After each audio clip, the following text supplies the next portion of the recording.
Thank you. Let's hear it for Lucinda. This is her very first time.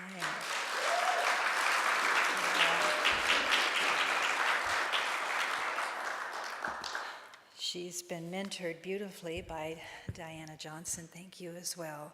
And it's just such a pleasure. It's a bold step. You guys are scary. Yeah. So it's my pleasure to introduce to you Reverend Andy Torkelson. And I love this man from his years of ministry, from my friendship and fellowship with him at different conferences and different conversations that we've had. And you will witness his genuineness, his character, as he shares his heart with you today. He was the minister of the Paradise Center, which he came here last week. Some of you met him again last week when he was sharing his gratitude for all the gifts that their center has received from Centers for Spiritual Living at large, and especially from our center as well. I wanted to let you know that he started in this teaching. He was introduced to it by his beloved wife, Judy, about 25 years ago. And for the last 13 years, after he was a student of Dr. Reverend Carolyn McEwen, very, very popular minister in the movement from Chico Center, and also a student of Reverend Judith Churchman. He became, his ministry started about 14 years ago, and he's now in transition. There is a moment in his life that has opened up to all the potentiality that awaits him, and that's what he's going to share from his heart to yours today. He is working right now in a residential drug and alcohol program in Chico, and that is something that is very near and dear to his heart. So we are just so fortunate to have Reverend Andy share with us today, and I'm glad you're here to listen with your heart. Reverend Andy.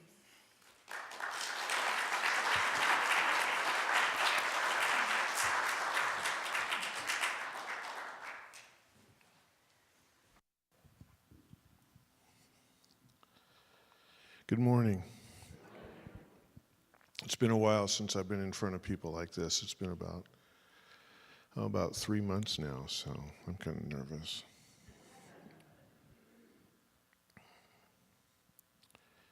I love the books and the movies of Harry Potter, especially the first couple of installments when they're kids. And when Harry Potter, I want to think of him today as an archetype. So whatever fits for you, Harry or Harriet Potter, whatever fits. And we come into this young person's life, and there's something about children and youth that inspire me, that idea. I love Don Miguel Ruiz's work about that when he says that, when we're kids, we kind of knew everything at that time. We were open to the universe, we were curious. We saw the magic that was around us, and we know that there's something very special in us. And that's the thing about Harry Potter. The reason I can identify with him, and I love him so much, is that he was in challenging circumstances.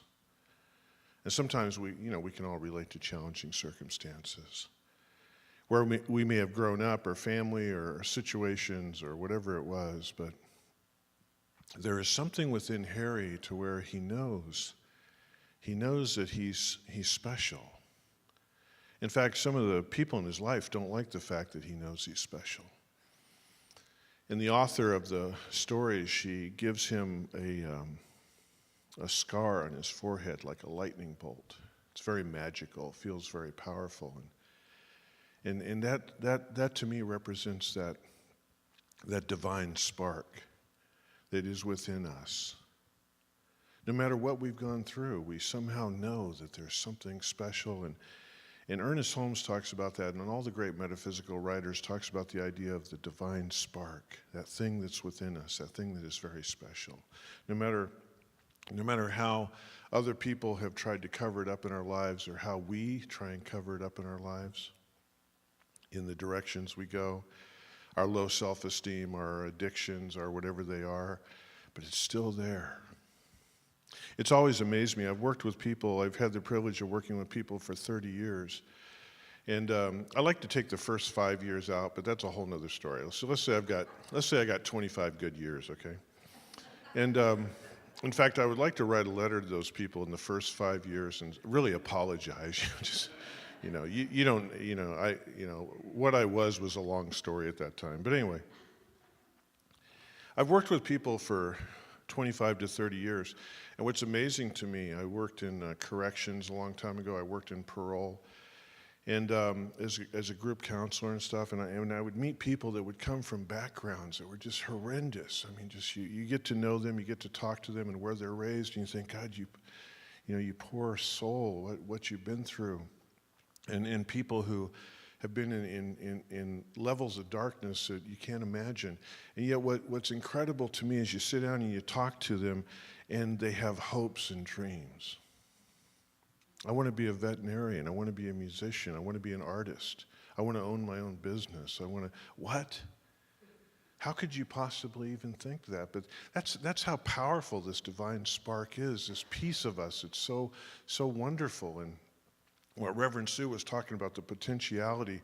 See, that's why the potentiality is so important to me, because that's what that represents. That's what Ernest Holmes' work is predicated on, that idea that we are so beautiful, we are so divine, we have no idea how powerful we are, we have no idea how lovely and loving and graceful that we are, and what our potential is. So Harry Potter is going along, and then what's interesting is that he has these kind of little bursts of personal magic, insights, wisdoms, and they kind of come out every once in a while when they scare him. I mean, our potentiality can scare us in terms of our power. Our personal power can scare us. And he seems to have this personal power, but he doesn't really know how to use it, but it kind of shows up from time to time. And then there's something really interesting that happens, and an owl shows up with a message. And metaphysically, you guys should put a tape there, yeah? Metaphysically, what the owl represents is the owl is a death of something and a birth of something. The owl is a transformational creature. That's what it represents. And so the idea of transformation, someone coming forward and kind of knocking on our door and saying, it's time to transform. It's time to make the next step. And that freaks us out because we're so comfortable where we are. Even if it's not very great, we become comfortable. But see, evolution and spirit and potentiality are always knocking at our door. And so the owl comes, and the owl is literally just littering his life. If you watch the movie, does such a great job. These envelopes come, and they come, and they come, and it's an invitation, it's an invitation, it's an invitation. And this invitation comes forward for us to move into that place. But it's like, wait a minute, me? What are you talking about? I don't have this kind of power. I don't have this kind of presence. I'm not big enough to do this. Ernest Holmes calls this the divine urge. It shows up from ourselves, but we are attracting it to us. Harry Potter attracted the owl because he had the special mark, because he had the divine energy within him. And so finally, he heeds the call. And sometimes when we heed the call is when a catastrophe happens. And this is how much God loves us, that God gives us catastrophes. I love that, Burns your town down. Thanks, God. That's cool. Now I'm walking around with my backpack waiting for Hogwarts to pop up somewhere, right? But the reason that very often it's a catastrophe is, if you study Buddhism, and I know a lot of you have, the idea of attachment and non-attachment. We become so attached. And there comes a time in evolution where we have to let go. And so Harry creates a catastrophe with his family. So it's like, please, just go. okay? Follow the owl. We don't want you here anymore. And of course, he's divided about that because we love where we've been. We're comfortable where we've been. But we have to cut loose of it. And so then he begins to move into the journey. And this is one of my favorite parts of the story. It's a little tiny part of the story in the books and in the movies. And I want to share it with you and remind you of you. I'm sure that all of you are familiar with this.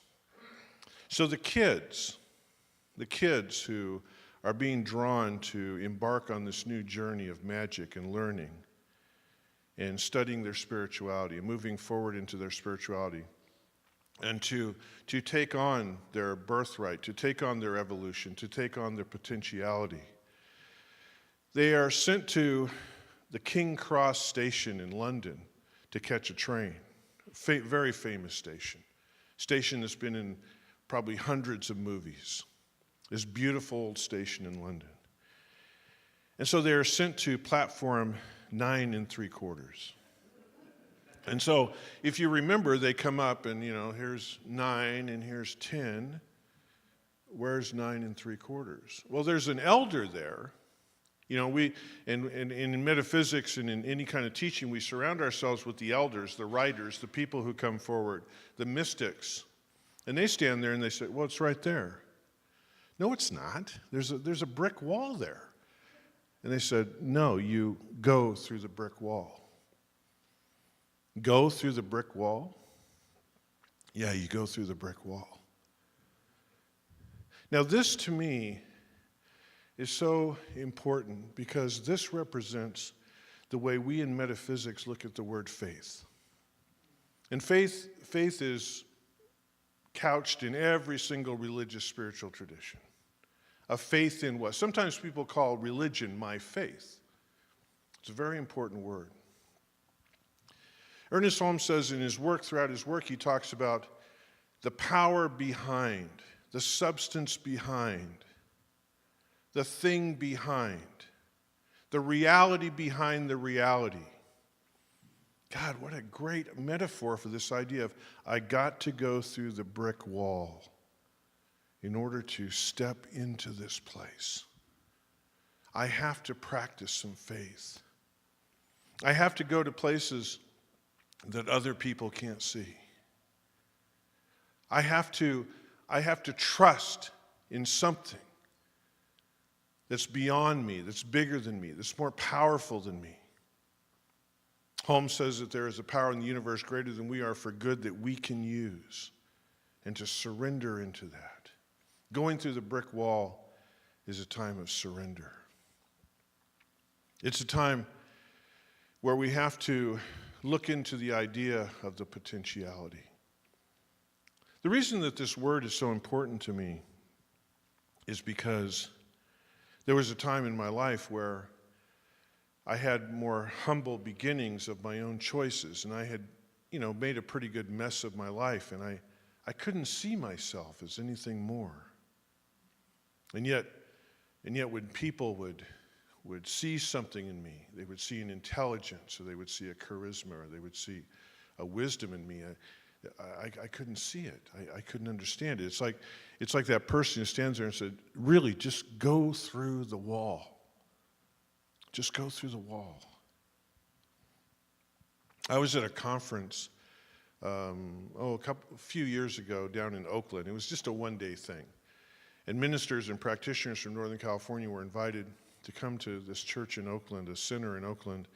And we're going to be meeting with CSL leadership. And there was this idea of, how our movement was moving forward. What was our movement going to be? What was our movement moving forward? And so we got together and had this conversation. And there were all kinds of different ideas about the movement.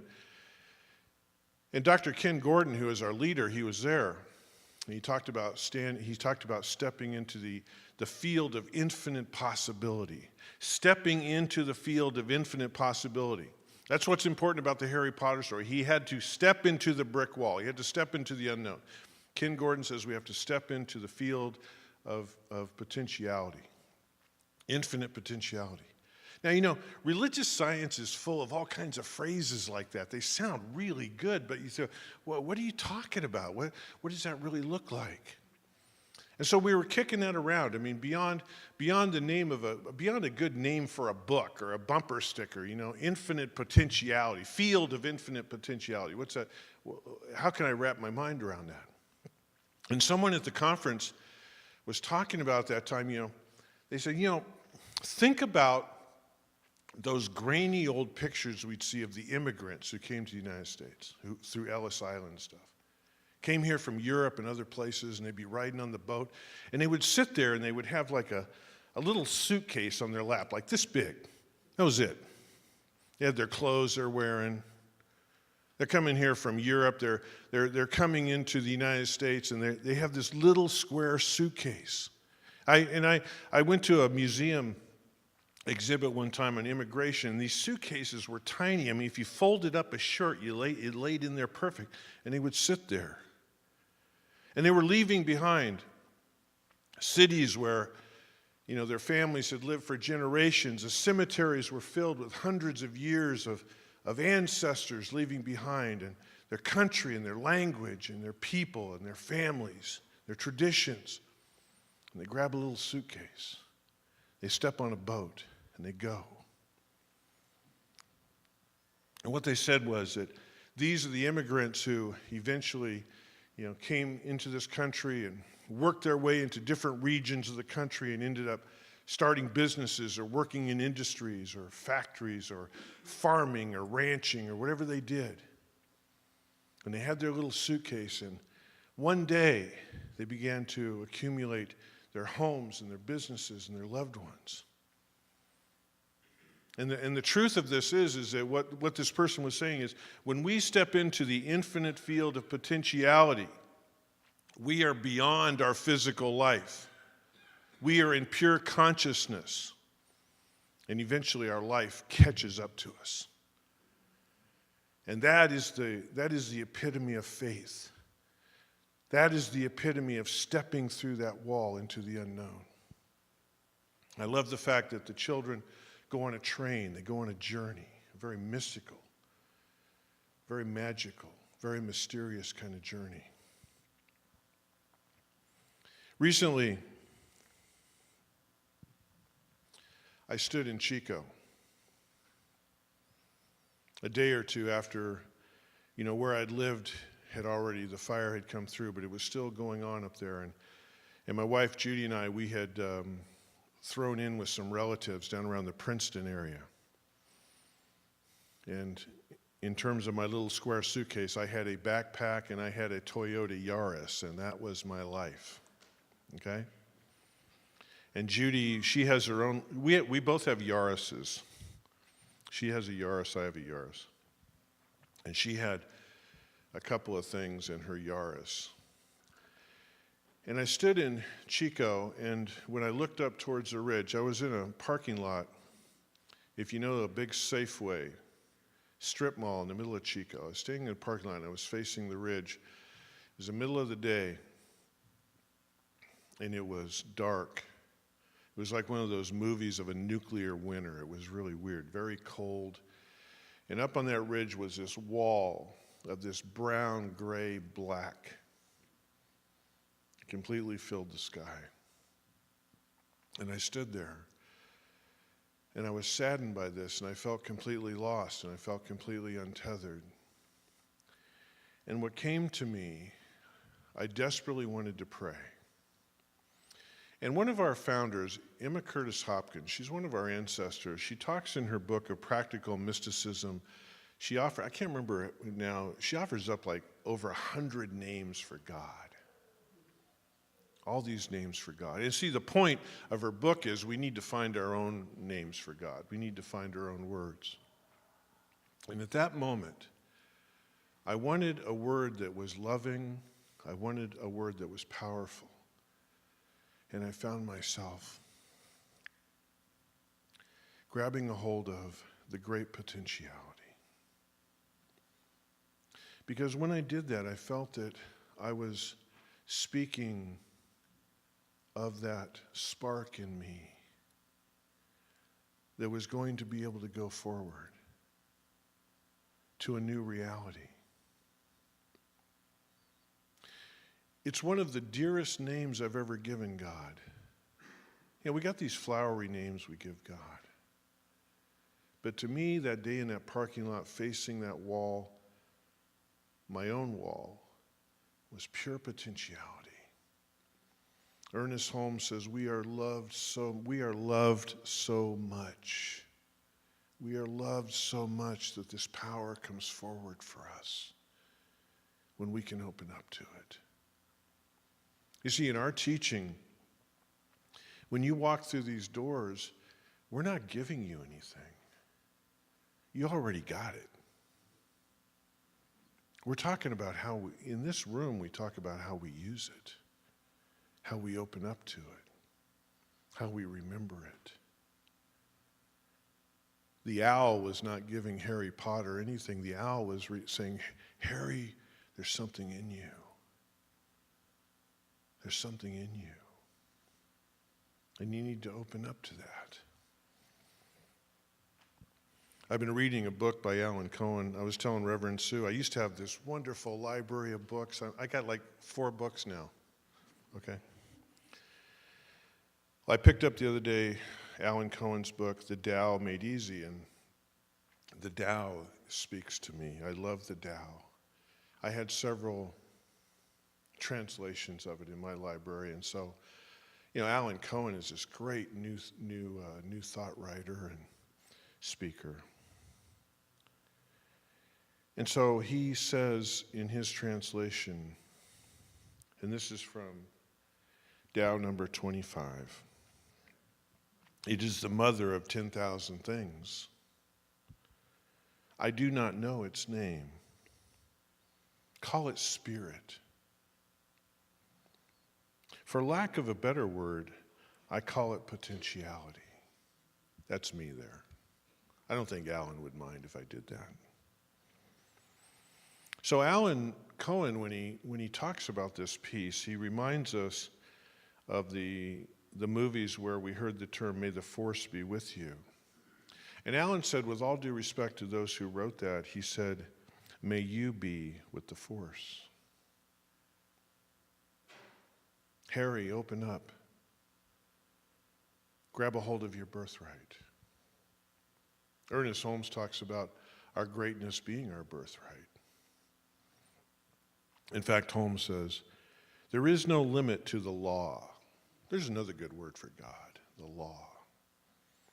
There is no limit to the law. As our understanding unfolds, our possibilities of attainment will increase. Got to go through that brick wall. And when we go through that brick wall, then something else opens up to us. Our birthright.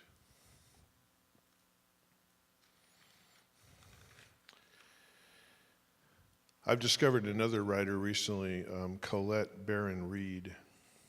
She does a lot of work around, animal totems and those kinds of things. And she wrote something that I think pertains to this. She says, joy and the beautiful lightness of being alive and creative in our personal world is the focus of spiritual awareness. Transformation is inevitable as we grow into our most beautiful, empowered self.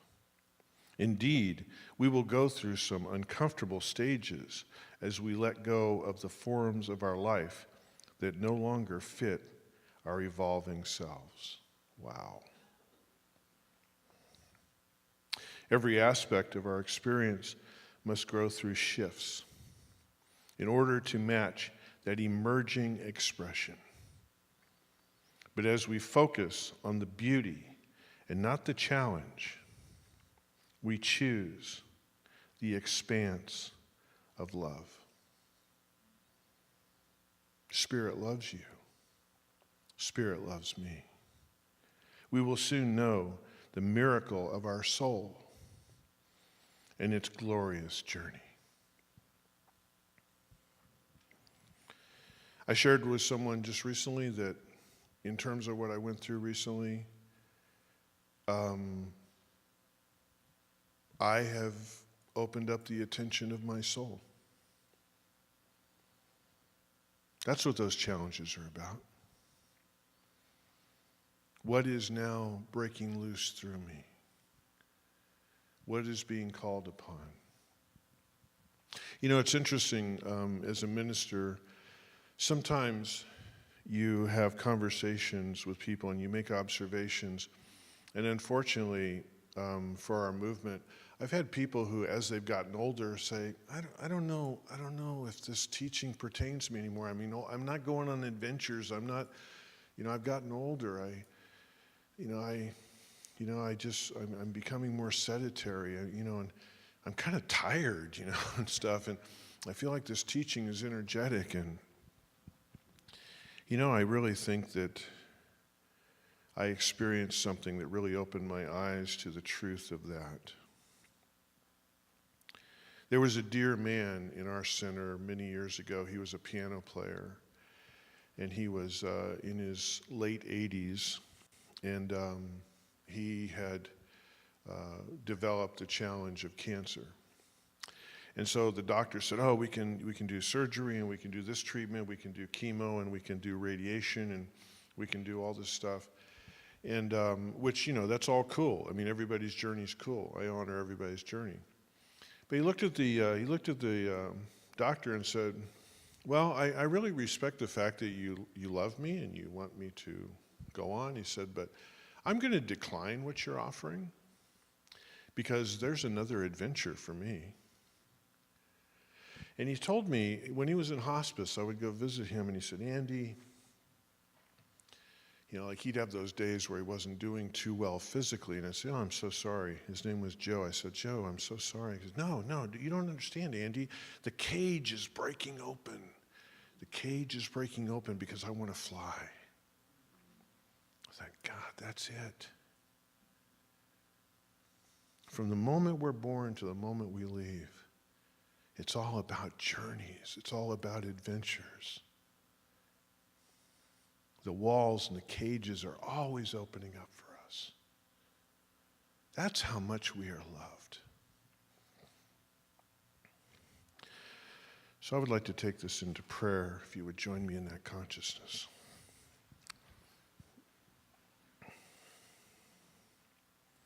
So I speak my word for the Harry and Harriet Potter that live in all of us. Oh, great Spirit, I am so grateful that you live in us and we live in you. I am so grateful for our journey within your presence, because that is where we dwell, in the great web of life, where all life is known and we are known, and we spend our eternity. And today I am grateful for the journey. I am grateful for the potentiality. And I am grateful for what is unfolding next. And I speak this word for everyone here today. Because I know, and I can see all those owls circling over with those envelopes. And I embrace that. So I let this word go into the great web of life, into the mind of God. And I say, and so it is. Namaste.